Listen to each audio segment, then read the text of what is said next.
ये जो एप्लीकेशन है इसमें चेंजेस क्या हुए हैं, ये वही तमाम चेंजेस हैं जो आपको 20 तारीख को बताए गए थे। मैं एक दफा रिवाइज कर देता हूँ। 20 तारीख के चेंजेस में से एक चीज जो आपको बताई गई थी वो ये थी कि 1% जो है आपके रिवॉर्ड का, जो भी रिवॉर्ड आप कमाएंगे टोटल में, उसका जो 1% रहेगा वो कलेक्ट करके तकरीबन जितना भी रिवॉर्ड आजकल जाता है उसके अंदर कोई 12 लाख के करीब टोकन्स टोटल बनेंगे। तो वो एक एक परसेंट जो है वो सबसे रिवॉर्ड कलेक्ट किया जाएगा। एक सिस्टम बनाया है कंपनी ने जिसके अंदर ये रहेगा कि वो एक एक लाख टोकन, 12 लाख टोकन जो 1% करके डिडक्ट किए गए होंगे, वो 12 लोगों में डिस्ट्रीब्यूट कर दिए जाएंगे। एक समझ लें एक रिवॉर्ड के तौर पे एक एडिशनल फीचर डाल दिया है कंपनी ने, ताकि आपको ये चांस हर एक के पास रहे कि उसका जितना भी रिवॉर्ड आता है उसमें कभी भी उसको 1 लाख टोकन का एक्स्ट्रा रिवॉर्ड आ सकता है, क्योंकि हो सकता है कि उसने वो विन किया हो। तो जो आपका टोटल रिवॉर्ड है उसका 1%, अगर आपको 100 टोकन रोज के आते हैं तो आपका 1 टोकन, अगर आपको 1000 टोकन रोज के आते थे तो 10 टोकन, अगर आपको 1 लाख टोकन रोज के आते थे तो 1000 टोकन। यानी आपका 1% रिवॉर्ड का वो आपको जो है वो एक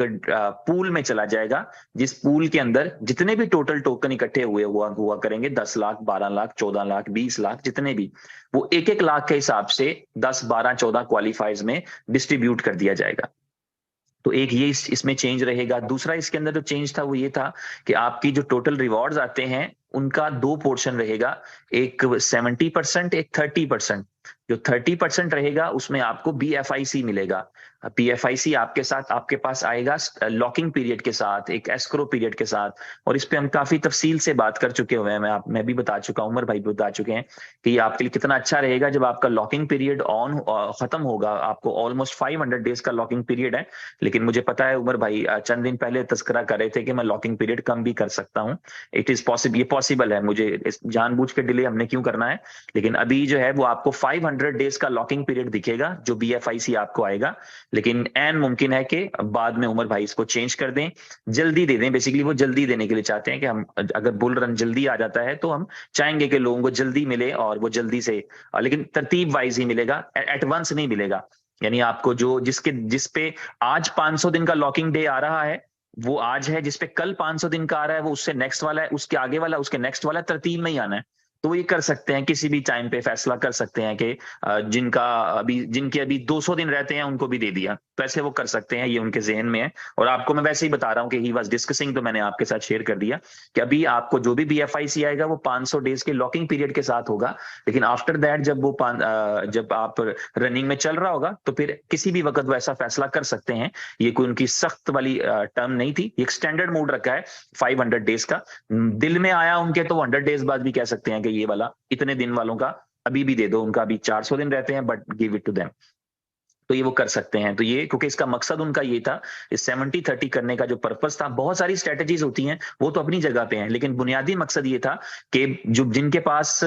BLV है और BFIC नहीं है, वो इस इकोसिस्टम को पूरी तरह से नहीं समझ पाते, उसको उनको इसके फायदे पूरी तरह समझ नहीं आ पाते। अभी रिसेंटली आपका जो BFIC कॉइन है, जब वो $39 पर गया है, तो एक्चुअल इंजॉय जो है वो उन्होंने किया होगा, जिनके पास था उन्होंने सेल कर लिया। लेकिन बाकी लोगों को कम से कम खुशी हुई, एटलीस्ट जिन्होंने जिनके स्टेकिंग पर भी लगे थे उनको भी खुशी हुई है, इवन लॉकिंग में भी पड़े हैं तो उनको पता है कि कंपनी ने अभी रिसेंटली जो है वो लोगों को टोकन दिए थे। तो आमतौर पे जब कोई भी कंपनी टोकन रिलीज करती है तो प्राइस में डंप देखा जाता है। आप ऐसे बहुत सारे हमने क्वाइंस देखे हैं, मैं बड़ी बड़ी मिसालें देख रहा हूँ। एक ऐसा क्वाइन रहा है जो 1 लाख पर पहुंच गया था, जब लोगों को रिलीज किया है तो वो सेंट्स में चला गया है, 1 लाख से सेंट्स पे आ गया।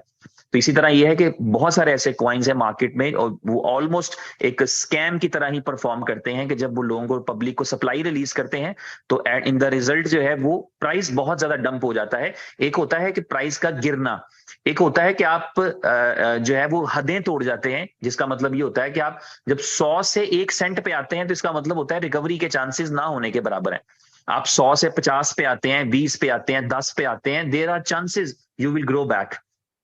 आप 10 गुना गिरे, 20 गुना गिरे, मतलब आप वापस आ सकते हैं, बाउंस बैक का चांस है। BTC तक में हम देखते हैं कि आप 70,000 से 14,000 पे आते हैं तो आप 20 गुना गिरे हैं, लेकिन आप ये 10 गुना गिरे हैं आप। तो यहाँ इस तरह करके आप नीचे जाते हैं, वापस भी आ जाएंगे। लेकिन जब आप हजारों % लूज करते हैं, थाउजेंड्स ऑफ % लूज करते हैं, आप 100 से 1 सेंट पे आते हैं, तो इसका मतलब ये होता है कि आपकी रिकवरी के चांसेस बहुत कम होते हैं। बहुत यूनिक और बहुत रेयर होता है कि आपके बढ़े। लेकिन यहां पर क्या हुआ कि जब कंपनी ने सप्लाई रिलीज की है बीएफआईसी की, तमाम लोग जो बीएफआईसी का स्टेक किया था, बीएफआईसी से अर्निंग करते रहे थे, लोगों को रेफर करके अर्निंग की, most of the people have earn. कुछ चंद एक ऐसे लोग भी हैं जो रीस्टेकिंग करते रहे होंगे, बट ज्यादातर लोग जो है उन्होंने, जाहिर है हर कोई रीस्टेकिंग करे तो फिर इतनी अचीवमेंट्स कहाँ से होती हैं, वो अचीवमेंट्स नहीं हो पाती लोगों की जो है वो कंटिन्यूटी के साथ आगे पैसा आता है, पैसा बनता है, पैसा लगता है, पैसा दिखता है, तो तमाम चीजें होती रही। तो उसके जो है वो लॉकिंग पीरियड के बाद जब इनके रिलीज हुए हैं, उनके पास ये उन्होंने सामान बेचा है अपना 35 पे, 30 पे। बहुत सारे लोग जिनके 10 बीएफआईसी थे, 5 थे, 6 थे, 4 थे, उन्होंने सेल भी किए हैं। तो ये एक अच्छी बात ये बनी कि अगर किसी ने $1 की प्राइस पे, 2 की प्राइस पे, 10 की प्राइस पे, 20 की प्राइस पे, 25 की प्राइस पे, 30 की प्राइस पे, 35 की प्राइस पे स्टेक किया था और उसको अनलॉक होके मिला, अनस्टेक हुआ, तो अब वो मार्केट में बेचने के लिए गया तो उसकी लगाई गई प्राइस से ऊपर का प्राइस मिल रहा है। ये है असल क्रिप्टो का वो कॉन्सेप्ट, ये है असल क्रिप्टो का वो सिस्टम, जिसके अंदर जिसकी लोग चाहत करते हैं और हो नहीं पाता, मगर यहां पर हुआ। दिक्कतों के साथ हुआ, चैलेंज के साथ हुआ, मसलों के साथ हुआ, मगर यहां पर हुआ। और ये होने का मतलब ये था कि नीयत और इरादा था, इसलिए यहां पर हुआ और आज यहां तक पहुंचे हैं, तो इससे आगे भी बढ़ेंगे। जब कल या पर मिसाल के तौर पे नेक्स्ट जब भी लोगों को दूसरी सप्लाई रिलीज की, तो हो सकता है कि वो $50 पे बेच रहे हो। फिर जब लोगों को सप्लाई रिलीज करेंगे, इवेंचुअली मैं समझता हूं कि ऐसा वक्त भी आएगा कि आप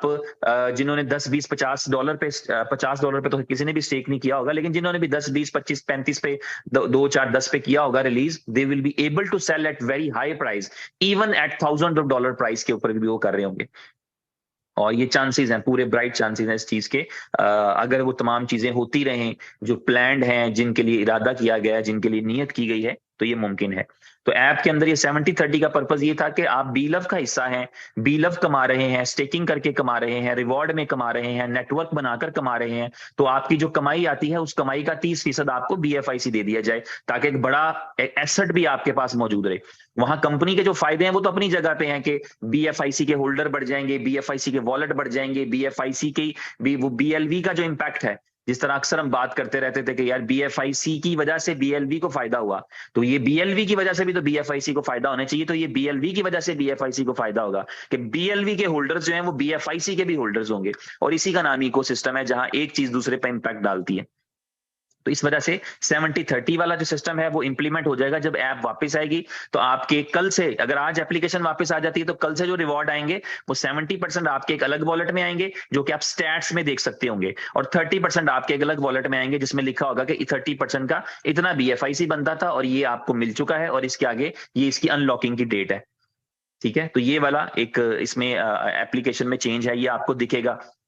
इसके अलावा जो आपके पास आपका 70% रिवॉर्ड आएगा, उस 70% के भी आपको बताया गया है कि 2 पोर्शंस रहेंगे। एक पोर्शन रहेगा जो 10% हुआ करेगा, जो आप इमीडिएटली विड्रॉल रिक्वेस्ट करेंगे, और विड्रॉल रिक्वेस्ट करके आप उसको मार्केट में सेल कर सकेंगे at whatever the price is, उस प्राइस के ऊपर जो मार्केट आपको प्राइस देती है। और जो 60% है वो कंपनी के स्टैंडर्ड प्राइस या इवेल्युएटेड प्राइस, जो कंपनी ने अपने प्लान के अकॉर्डिंग डिसाइड कर रखी है,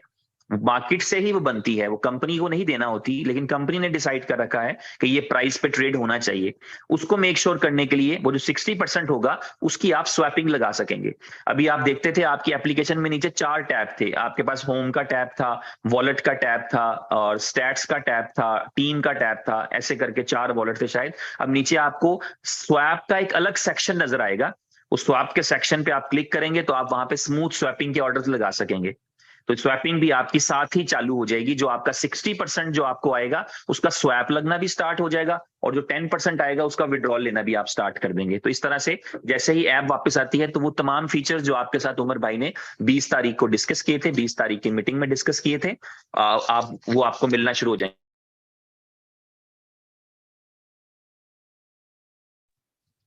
इस तरह ये आपके पास ये चीजें हो जाएंगी, आपको मिलना शुरू हो जाएंगी। ठीक है, और आज के दिन के हवाले से ये था कि आप प्रेजेंटेशन करने का जो प्लान था उसको इसलिए किया गया, आज एक होली डे है, एक मुकद्दस दिन है, और आज के दिन में जो है वो हमारे लिए, आप जानते ही हैं रिलीजन वाइज आप सबको पता है कि इस तरह से हम, तो वो आज के दिन के अंदर ये था कि हम कोई इस तरह की चीज जो है वो थोड़ा सा नहीं करना चाह रहे थे। तो वो प्रेजेंटेशन जो है वो नेक्स्ट में हो जाएगी, लेकिन ये बात करना आपसे, इसमें कोई हर्ज नहीं था, कोई मुजायका नहीं था, और ये जरूरी था ताकि आपको ये पता लगे कि आपको परेशान